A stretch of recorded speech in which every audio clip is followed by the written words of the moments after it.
El veterano jefe de guardia Belgard, del 2302 Regimiento de Asedio de Krieg, se encontraba en una bóveda de almacenamiento excavada en la pared de la trinchera principal del regimiento, flanqueado por su equipo de exterminio de veteranos del regimiento.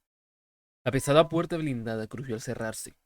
Los soldados del otro lado, en la suciedad de la línea de trincheras, tiraron de la losa hasta que se cerró con un ruido sordo.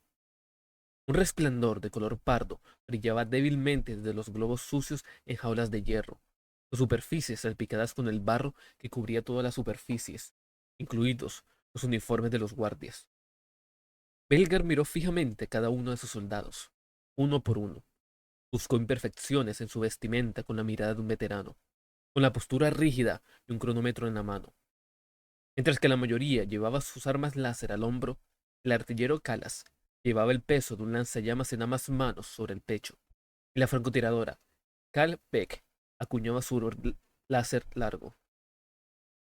La delgada figura del joven Dogo estaba reforzada con temporizadores, bucles de alambre, cápsulas detonadoras y explosivos cuidadosamente guardados que lo marcaban como el veterano de demolición del equipo. En poco tiempo, Dobor se había convertido en un experto en su oficio.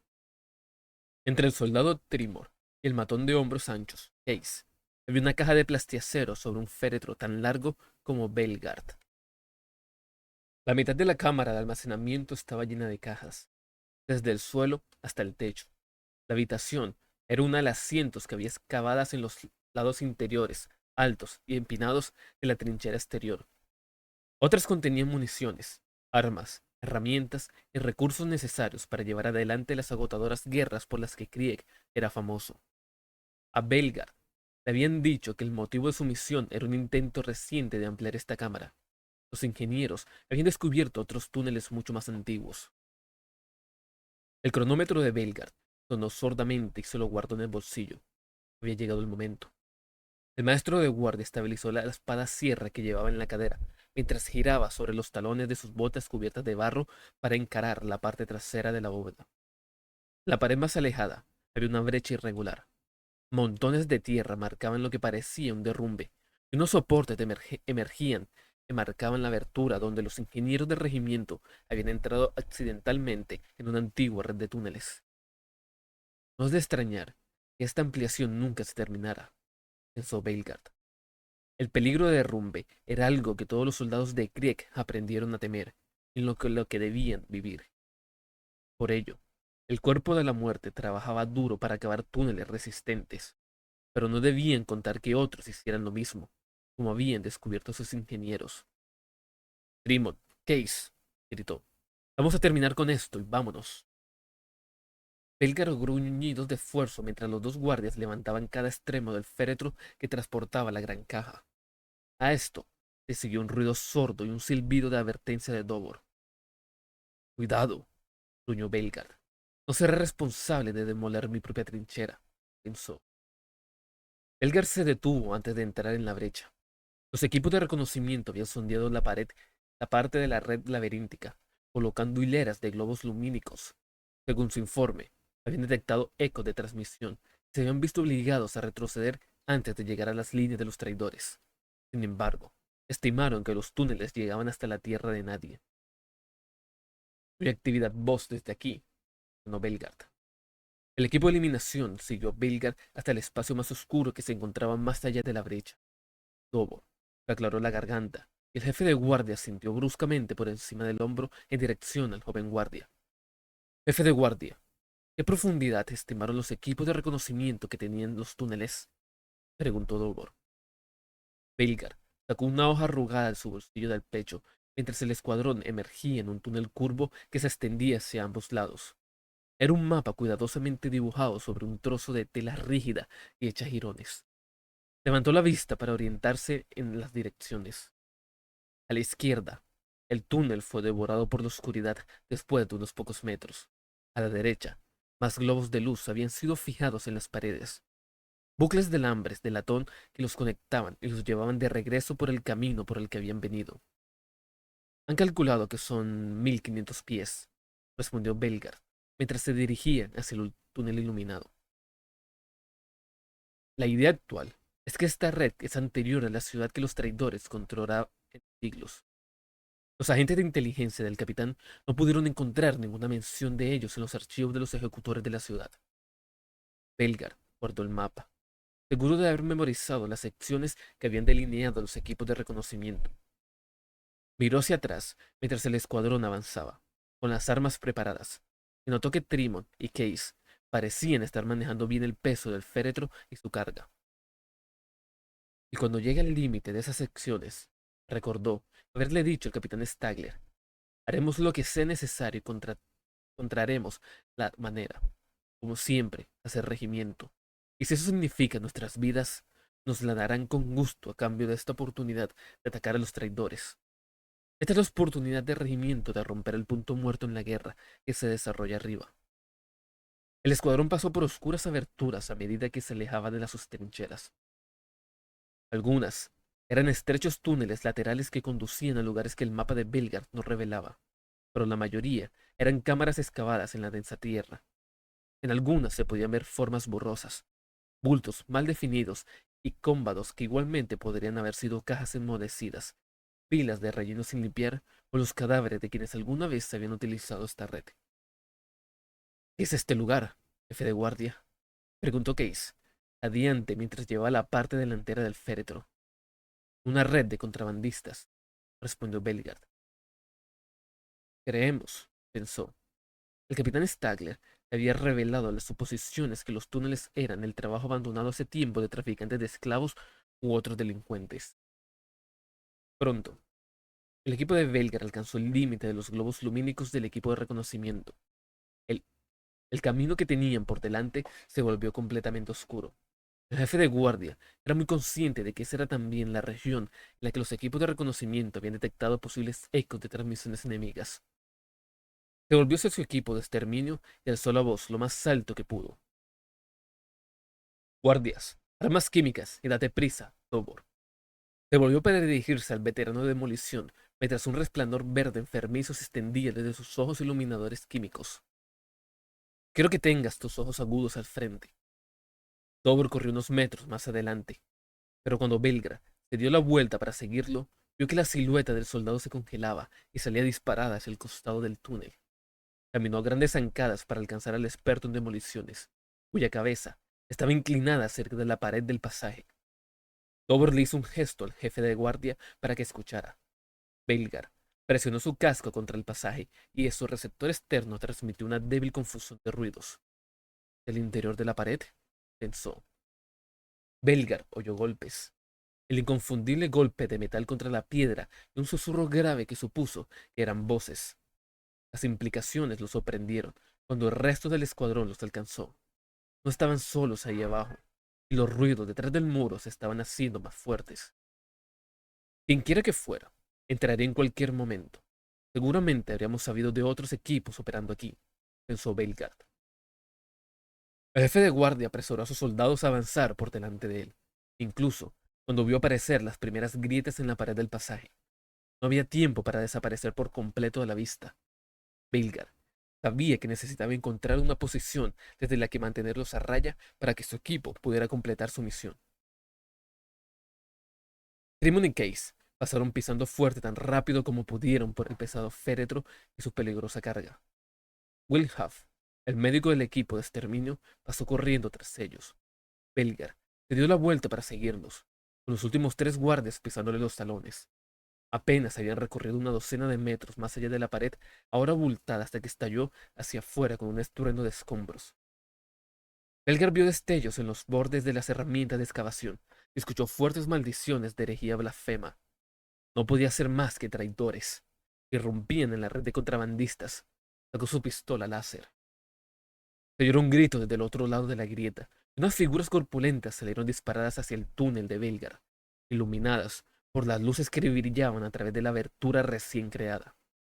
Las figuras estaban en sombras, pero, al mirar hacia atrás mientras hacía pasar a sus soldados, Belgar vio la silueta de rifles y escopetas. Un grito de sorpresa y rabia lo siguió. Los traidores habían visto los iluminadores químicos de su escuadrón. ¡Retaguardia!, gritó Belgar, feliz de ver a los tres soldados asignados a esa función reaccionaban de inmediato. El resto, adelante. Se giró una vez para disparar un tiro de su pistola láser al enemigo, antes de dejar a los 3 guardias encargados de cubrir el avance continuo del resto del escuadrón. El jefe de guardia siguió delante, con el resplandor de los soldados que le quedaban adelante. Detrás de él, oyó el crujido del aire desplazado por los rifles láser, gritos, alaridos en voces que no reconoció, y el fuerte fuego de respuesta de las armas automáticas. Mientras corría, Veilgar fundó su pistola láser y sacó el mapa de nuevo, con la esperanza de que no se hubieran perdido en la confusión. Apenas podía distinguir el diseño de tinta, pero estaba cada vez más seguro de que se dirigían a su destino previsto. Los equipos de reconocimiento habían determinado la posición de una gran cámara y la adivinación con autoteodolito había determinado que se encontraba debajo de la línea de trincheras más alejada de los traidores. Allí, el dispositivo que sus soldados llevaban sobre el féretro debía activarse.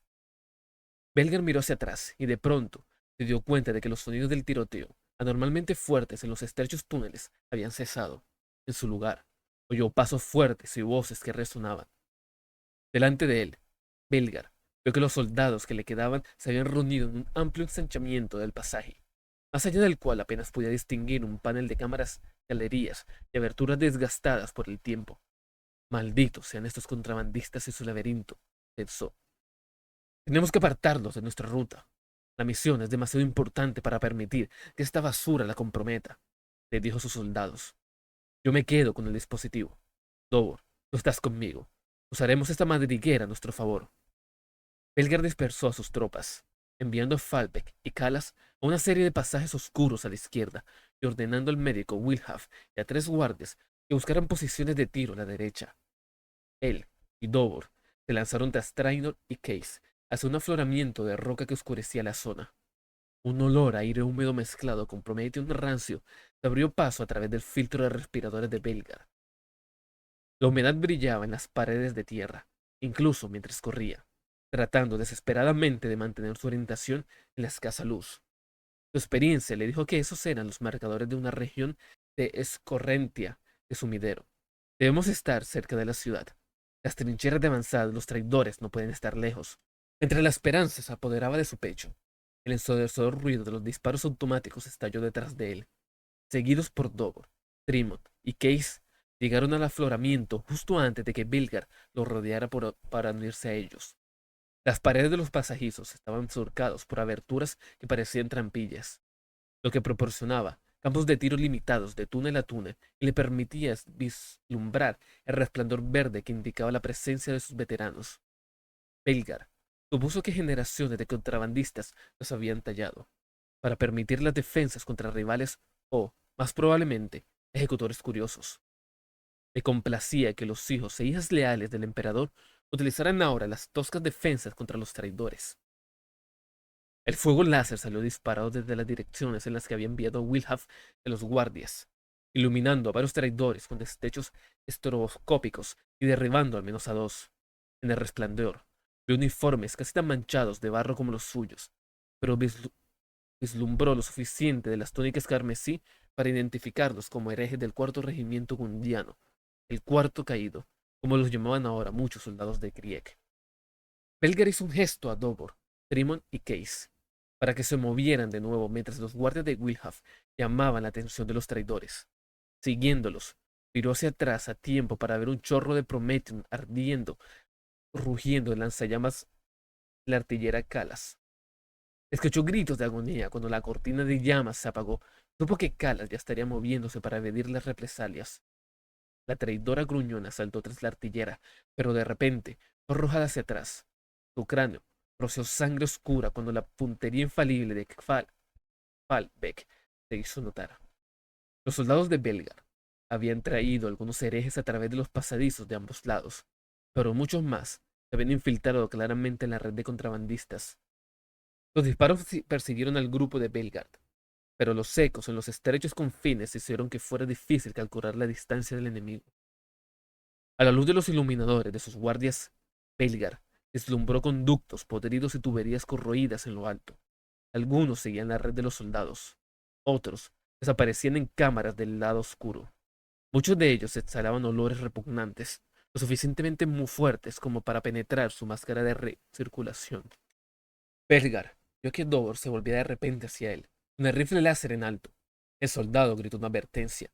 El jefe de guardia se giró y vio un traidor con cicatrices casi sobre él, blandiendo una espada gruesa, y un grupo de otros detrás de ella.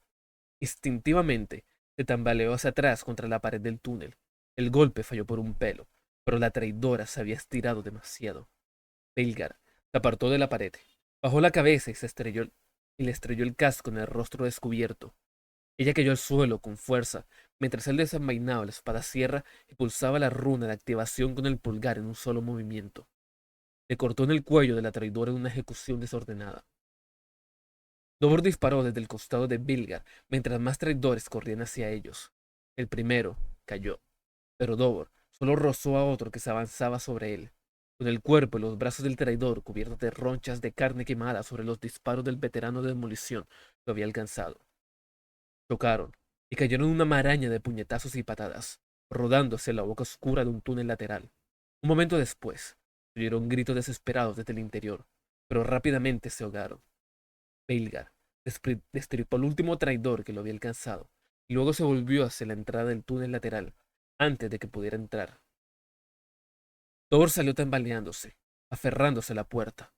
Un vapor escarlata lo siguió. Algunos troces de su uniforme comenzaron a desintegrarse ante los ojos de Belgar. Thor tosió dolorosamente. Su respirador estaba corroído por lo que fuera que había dentro. El traidor ha muerto, dijo Dobor con voz ronca. Fuga de contaminante. He tenido por escasos. Belgar agarró al veterano de demolición y lo apoyó mientras corría para alcanzar a Trimon y Case. Destellos, gritos y el ruido de disparos lo siguieron. Manténlos alejados, ordenó Belgar en silencio. Los cuatro llegaron a una gran cámara, cuya entrada estaba enmarcada con plascrete visiblemente corroído. Belgar vio grandes secciones de tuberías que se elevaban desde el suelo hasta el techo. En la esquina había un conducto de tránsito que estaba claramente en mal estado. Disparos y gritos lo siguieron. Una bala golpeó en la jamba de la puerta de la cámara cuando Belgar pasó corriendo y ésta crujió de manera ominosa. Belgar consultó su cronómetro y ordenó que el féretro fuera colocado rápidamente contra la pared del fondo. Esto tiene que ser todo. Hemos llegado tan lejos como necesitábamos. Dobor, prepara la carga, gritó. Si no hemos llegado a las líneas enemigas, pensó. Notamos la ausencia de más salidas. Habremos llegado tan lejos como podíamos. Dobor clavó su pala de trinchera en el suelo de tierra y se apoyó en ella mientras se arrodillaba junto a la caja reforzada. Trimon y Belgar se tomaron posiciones cerca de la puerta y Case protegió la espalda de Dobor. El ruido de la batalla se hizo repentinamente más fuerte y el maestro de guardia vio a Wilhaf arrastrando un guardia herido hacia él. Desde otra dirección, Calas y Falbeck avanzaron corriendo y Falbeck se desplomó de repente y se retorció. Calas siguió corriendo y se dio la vuelta cuando se acercó a la puerta para disparar su lanzallamas sobre el cuerpo tendido de Falbeck. Los traidores llegaron desde varias direcciones. Belgar gritó a sus soldados que se apresurara y disparó a los enemigos donde pudiera verlos. Simon corrió de nuevo para cubrir a Calas mientras los herejes avanzaban en tropel, iniciando una brutal refriega justo al otro lado de la puerta. Belgar se dio cuenta de que Wilhaf y su carga tambaleante no lo lograrían. Sucedió tan rápido que Belgar no tuvo tiempo de reaccionar. Case pasó a toda velocidad junto a él desde donde ella había estado custodiando el féretro. La Bruiser había arrebatado la pala de trinchera de Dobor. Empujó a Belgar de vuelta a la cámara antes de usar toda su fuerza para cortar el marco crujiente alrededor de la puerta. El plascrete corroído se dio bajo el asalto de Case. Si sus compañeros soldados en los túneles más allá supieran lo que estaba haciendo, lo entenderían, igual que yo, pensó Belgard. El derrumbe fue sorprendentemente rápido. Los traidores y los soldados de Belgar desaparecieron en un instante, pero el estruendo continuó durante algún tiempo. Belger supuso que los túneles estaban siendo enterrados por el barro y la roca como resultado de una reacción en cadena provocada por las acciones de Case. Volvió a mirar alrededor de la cámara. Los soportes interiores no parecían mucho más fuertes que los que marcaban la puerta. Cuando miró hacia el féretro, vio que Dobor los evaluaba el mismo. Deberían derrumbarse casi de inmediato. Maestro de guardia. Ella hará su trabajo, dijo Dobor con voz entrecortada, colocando su mano respetuosamente sobre la cubierta de la caja. Dobor Accedió al panel de control de la caja e introdujo metódicamente una serie de comandos que le había enseñado de memoria el ingeniero del regimiento. Finalmente, el dispositivo se activó. Se puso de pie, dolorido, tan firme como su cuerpo destrozado le permitía. Belgar se unió a él al lado de la enorme bomba. A Belgar le habían asegurado que el dispositivo era más que lo suficientemente potente como para llegar a las trincheras enemigas, muy por encima de él. La inmensa explosión desintegraría toda una franja de defensa de los herejes, dejándolos vulnerables a un avance masivo de infantería. Belgar miró hacia arriba con enojo. Imaginó la inmundicia de los traidores que se encontraban por encima de él, tal como lo promulgaban los comisarios de su regimiento, y saboreó su inminente e inesperada desaparición. Krieg le envía sus mejores saludos. Golpeó con el puño la runa de activación.